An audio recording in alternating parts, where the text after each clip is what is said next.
नमस्कार मेरे देश के युवा साथियों, मैथ फेसबुक पेज में कंपाउंड इंटरेस्ट चक्रवृद्धि ब्याज की क्लास हम लोग पढ़ने जा रहे हैं। बहुत ही बेसिक से जीरो लेवल से हम लोग कॉन्सेप्ट को उठाएंगे। विश्वास मानिए, यदि आप पहली क्लास भी ढंग से पढ़ लिया तो आपके 60-70% क्वेश्चन क्लियर हो जाएंगे। हालांकि फनी कॉन्सेप्ट क्लासेस ऐप पे मैंने 9 क्लासेस में इस चैप्टर को ख़त्म किया है। अभी मैंने जब आप लोग मेरी क्लास देखेंगे तो मैंने भविष्यवाणी किया था कि ये जो क्वेश्चन है ना, ये जो क्वेश्चन है आईएएस की परीक्षा में आएगा और मेरे पढ़ाने के अगले साल ही ये क्वेश्चन आईएएस की परीक्षा में एकदम सेम मिलता जुलता आया है। Funny concept classes app download करेंगे, कंपाउंड टेस्ट में टोटल 9 वीडियो पढ़ेंगे तो आपको समझ में आएगा। पुलिस, रेलवे, एसएससी, आईएएस किसी भी परीक्षा के लिए फॉलो कीजिए।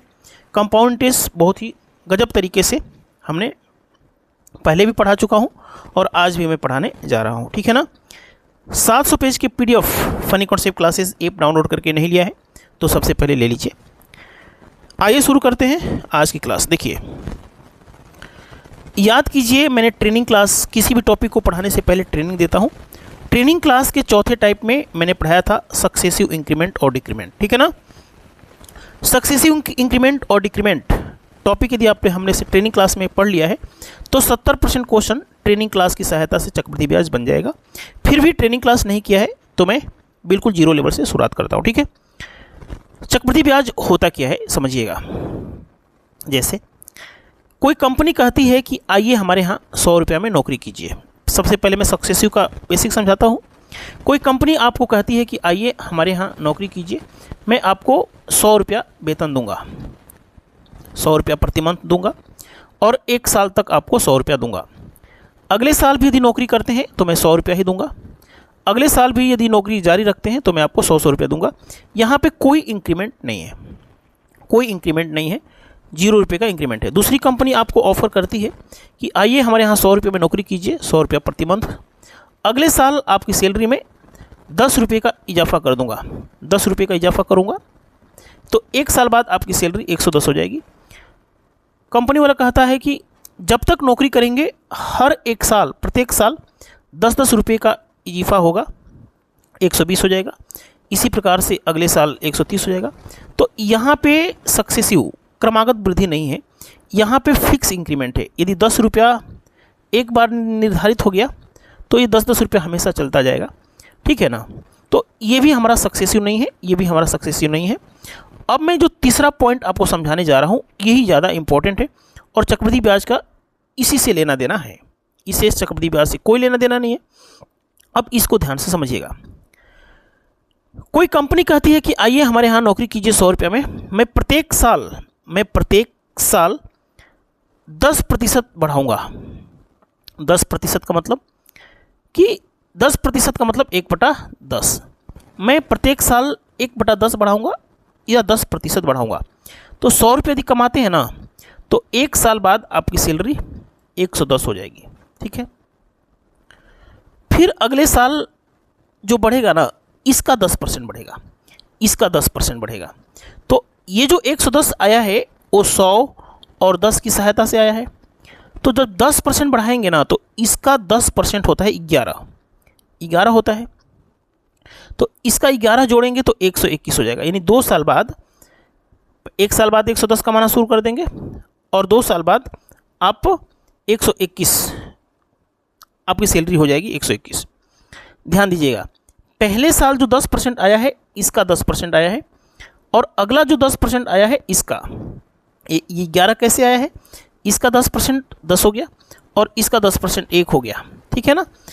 यानी जो ब्याज मिला है पहले साल का, जो इंक्रीमेंट लगा है उस पर 10%, तभी तो 11 हुआ है।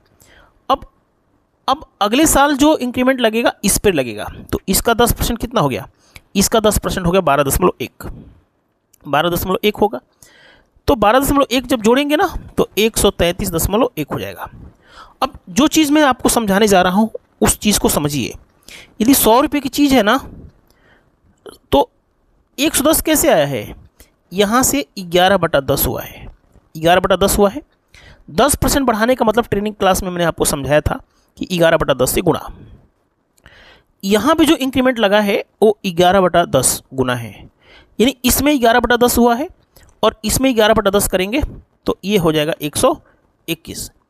यहाँ से 11/10 करेंगे ना तो ये हो जाएगा 133.1।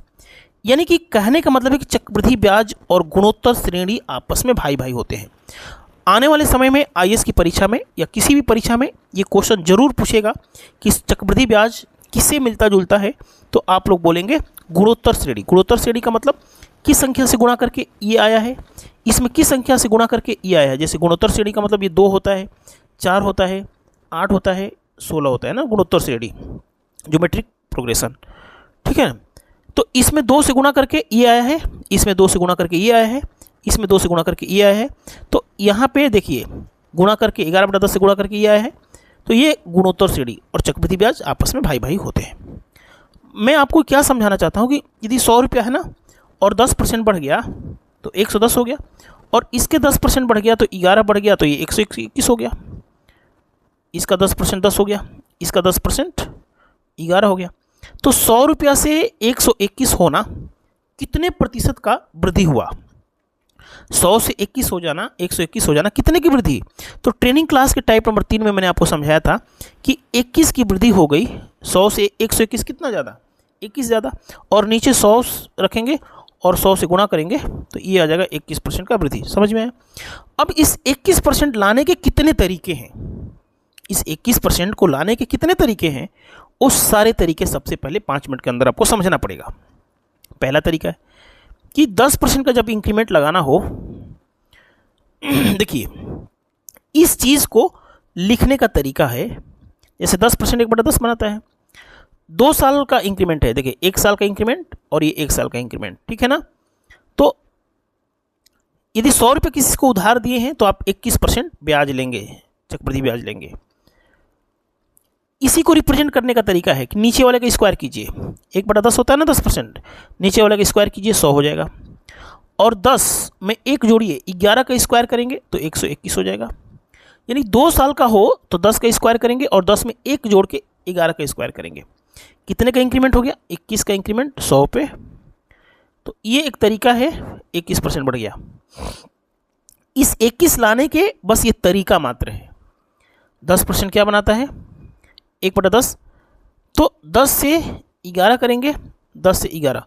अब इस चीज़ को मैं क्यों बताया? इस चीज़ को मैंने इसलिए बताया कि जैसे 10% है तो आपने 10 से 11 कर लिया, लेकिन अगले साल यदि 10% ना हो, अगले साल मान लीजिए कि 20% हो, तो 20% 1/5 बनाता है, तो अपने 5 से 6 कर सकते हैं। समझ में आया? यदि 10 2 बार होगा तो स्क्वायर वाला काम चल जाएगा, लेकिन जब रेट अलग हो कि पहले साल 10% हो तो 10 से 11 करेंगे, अगले साल 20% हो तो 5 से 6 करेंगे, 10 का स्क्वायर 100 करेंगे, 11 का स्क्वायर 121 करेंगे, तो 21% का ये वृद्धि हो गया। अब ये 21 लाने के कितने तरीके हैं सबसे पहले समझना बहुत जरूरी है। x + y, x y training के टाइप नंबर 4 में मैंने आपको समझाया था कि पहले साल यदि 10 है तो 10 लिख दीजिए, दूसरे साल भी यदि 10 है तो 10 लिख दीजिए, और 10 × 10/100 कर दीजिए, ठीक है। तो 10 और 10 कितना होता है? 20 होता है, और ये पूरा बना देगा 1, तो 21% हो गया। 21% लाने का ये भी तरीका है, ये भी तरीका है, ये भी तरीका है, ये भी तरीका है। जब हम चक्रवृद्धि ब्याज पढ़ेंगे तो किसी भी क्वेश्चन को देख के बताना है, किसी भी क्वेश्चन को देख के बताना है कि हमें कौन सा तरीका लगाना है, पता चल जाएगा, प्रैक्टिस से आएगी। देखिए हम इस तरीके का अपना महत्व है, इसका अपना महत्व है, इसका अपना, सबका अपना अपना महत्व है। जैसे आपसे पूछ देगा ना कि 9% के हिसाब से बताइए, तो 9% से ना इस तरीके से जल्दी क्वेश्चन बन जाएगा। इससे टफ होगा, इससे टफ होगा, इससे टफ हो सकता है, क्योंकि 9% के हिसाब से 2 साल का चक्रवृद्धि ब्याज कितना होगा, तो आप इस फॉर्मूले पर रख देंगे कि 9 + 9 + 9 × 9/100, ठीक है। तो ये हो जाएगा 18.81 हो जाएगा, ठीक है। अभी मैं बता नहीं रहा हूँ, बस ये बताना चाहता हूँ कि हर एक का अपना महत्व है। अब इसका क्या महत्व है? पूछ देगा कि 100 रुपये के हिसाब से चक्रवृद्धि ब्याज पे दिया जाता है, 100 रुपये की धनराशि 10% के हिसाब से चक्रवृद्धि ब्याज पे दिया जाता है। दूसरे साल का ब्याज कितने होगा? दूसरे साल का ब्याज पूछ देगा तो कितना होगा? पहले साल का 10 हो गया, दूसरे साल का 11 हो गया, तीसरे साल का ब्याज, तो इस पर आप क्या करेंगे? 10% निकाल देंगे तो 12.1 हो जाएगा। तो सबका अपना अपना महत्व है, बस आपको एक बार कॉन्सेप्ट सीखना है। तीसरा तरीका होता है, अगला तरीका होता है कि एक पॉइंट लगाएंगे और 2 साल का यदि हल करते हैं तो दशमलव के बाद 2 स्थान आएगा। 2 साल के लिए सीखना है ना सबसे पहले, तो दशमलव के बाद 2 स्थान। 10 का निकालना है तो 10 का स्क्वायर करेंगे। 10 का स्क्वायर कितना होता है? 100 होता है। इसमें 2 स्थान सबसे पहले भर दीजिए। 10 का स्क्वायर करेंगे तो क्या होगा? 100 होगा। 100 में 2 जीरो हमने भर दिया और 10 का निकालना है तो 10 को 2 बार जोड़िए, 20 होगा। और ये जो बचा है ना, ये जो बचा है, ये जो भाई साहब बचे हैं, इसको जोड़ दीजिए। तो 10 को 2 बार जोड़ेंगे 20 और 1 जोड़ देंगे तो 21 हो जाएगा। तो ये भी एक तरीका है। चूँकि हम लोग अभी बेसिक समझ रहे हैं तो एक बार फॉर्मूले से भी चीज़ों को समझना बहुत ज़रूरी है। a बराबर P1 प्लस R बाई 100 का पावर n होता है। यदि 100 रुपये की धनराशि को देंगे 10% से और 2 साल के लिए देंगे तो 100 होगा। 100 कम 100, 110/100 और स्क्वायर लगाए तो 2 बार करेंगे और इसको हल करेंगे तो 121 हो जाएगा। यदि 100 रुपया प्रिंसिपल है तो 121 हो गया, यानी 21% का क्या हो गया? ब्याज हो गया। समझ में आया? देखिए, हमने ये भी तरीका आपको समझा दिया, ये भी समझा दिया, ये भी समझा दिया, ये भी समझा दिया। इस तरीके को समझना बहुत अभी तो ज़रूरी नहीं है। जैसे 100 रुपया है, पहले साल का, 1 साल का 10%, 10 हो गया। साधारण ब्याज, सबसे पहले साधारण ब्याज निकालते हैं। तो साधारण ब्याज प्रत्येक साल बराबर होता है, पहले साल का 10% और दूसरे साल का साधारण ब्याज 10%। पहले साल का ब्याज, इसका 10% निकालेंगे तो 1 रुपया होगा।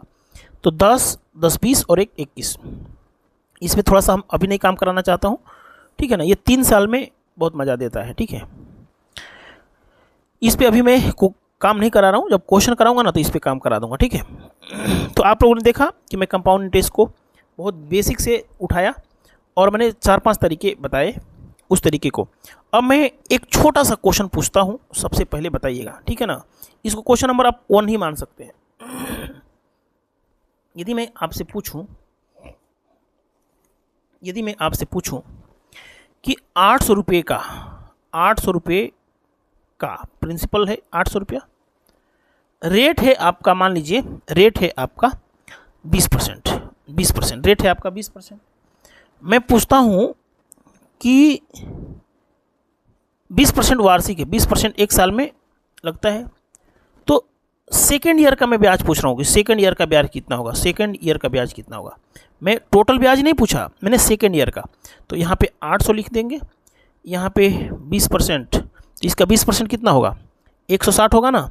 तो 160 जोड़ेंगे 960 हो जाएगा और इसका 20% जोड़ेंगे, इसका 20%, तो 96 का 20% होता है 192। देखिए पहले साल का ब्याज कितना होगा? 160 रुपया हो गया, 160 रुपये ना। इसका 20% भाई, इसका 20% निकालिएगा, 160 होगा। अब दूसरे साल का पूछा है, तो इसका 20%, तो 96, 960 का 20% 192 होगा। तो सिर्फ दूसरे साल का ब्याज हो जाएगा इतना। और टोटल ब्याज पूछेगा कि टोटल ब्याज कितना हो गया, तो 160 पहले साल का और दूसरे साल का 192 जोड़ दिया, 2, 9, 6, 15 और ये हो जाएगा आपका 352। टोटल ब्याज 352 हो जाएगा। देखिए इसमें जोड़ेंगे 960 में 192 जोड़ेंगे ना, 960 में 192 को जोड़ देंगे, 2, 9, 6, 15, 9, 1, 10 और 1152। देखिए ये प्रिंसिपल हो कहलाता है, ये हमारा अमाउंट कहलाता है। और 1152 में से 800 घटाएंगे ना तो 352 हमारा टोटल 2 साल का चक्रवृद्धि ब्याज हो गया। सिर्फ दूसरे साल का कितना होगा? तो 192, सिर्फ दूसरे। समझ में आया? आइए दूसरा चीज़ें बताता हूँ। चलिए मैं दूसरा क्वेश्चन अपने मन से करवाता हूँ। मैं पूछता हूँ कि रेट है आपका 8%, रेट है आपका 8%, समय है आपका 2 साल, समय है आपका 2 साल। मैं सीआई का प्रतिशत बोल रहा हूँ कि सीआई का प्रतिशत कितना हो जाएगा। 8% के हिसाब से 2 साल का कुल कितना प्रतिशत चक्रवृद्धि ब्याज हो जाएगा। देखिए यहाँ भी क्वेश्चन में वही कराया हूँ, लेकिन यहाँ पे थोड़ा सा मैं चेंज कर रहा हूँ। 8% के हिसाब से 2 साल का सीआई कितना होगा, तो एक पॉइंट लगाएंगे। क्या लगाएंगे? पॉइंट के बाद 2 स्थान छोड़ेंगे। 8 का निकालना है तो 8 का स्क्वायर कर देंगे, 64 हो जाएगा, और 8 को 2 बार जोड़ देंगे, ठीक है, ये हो जाएगा हमारा ये। इस तरीके को मैंने बता दिया है ना कि पॉइंट के बाद 2 स्थान लगाएंगे, एक तरीका हमने बताया था। ये तरीका ये जो आया है कैसे आया है, x + y xy/100 से आया है। पहले साल 8, दूसरे साल 8, दोनों का गुणनफल बटा में 100। इसको हल करेंगे तो 16.64 ही आएगा। अब यदि अन्य किसी तरीके से करेंगे ना तो क्वेश्चन थोड़ा सा टफ हो जाएगा। जैसे 8% जो बनाता है वो 2/25 बनाता है, 2/25 बनाता है, तो 25 से 27 करेंगे, 25 से 27 करेंगे, है ना। अब इसको गुणा करेंगे, फिर इसको गुणा करेंगे, कितना ज़्यादा, तो आंसर तो 16.64 ही आएगा, लेकिन क्वेश्चन का बदल जाएगा। जैसे 25 का स्क्वायर 625 हो गया, 27 का स्क्वायर कितना होता है 729 होता है, कितना ज़्यादा 104 ज़्यादा, जिसे कितना ज़्यादा है 104 ज़्यादा है, किससे ज़्यादा 625 से, और 100 से गुणा करेंगे ना, 100 से जब गुणा करेंगे तो इतना ही आएगा 16.64%, ठीक है। तो कल इसको हम लोग आगे बढ़ाते हैं कंपाउंड इंटरेस्ट को। एक बार मन करेगा तो इस क्वेश्चन को करने का प्रयास कीजिएगा, लेकिन अभी इस क्वेश्चन को सारे मेथड से करना है। जैसे देखिए हमने यहाँ भी एक मेथड समझाया, यहाँ भी एक मेथड समझाया, यहाँ भी एक मेथड समझाया, यहाँ भी। चूँकि पहला क्वेश्चन है तो सारे तरीके से सीख लीजिए, उसके बाद जब हम लोग आगे बढ़ेंगे तो आपको एक ही तरीका यूज करना है। जैसे इसको आप लोग एक बार समझ लीजिएगा, ठीक है। मैंने कॉन्सेप्ट समझा दिया है, इसका भी कॉन्सेप्ट समझा दिया है।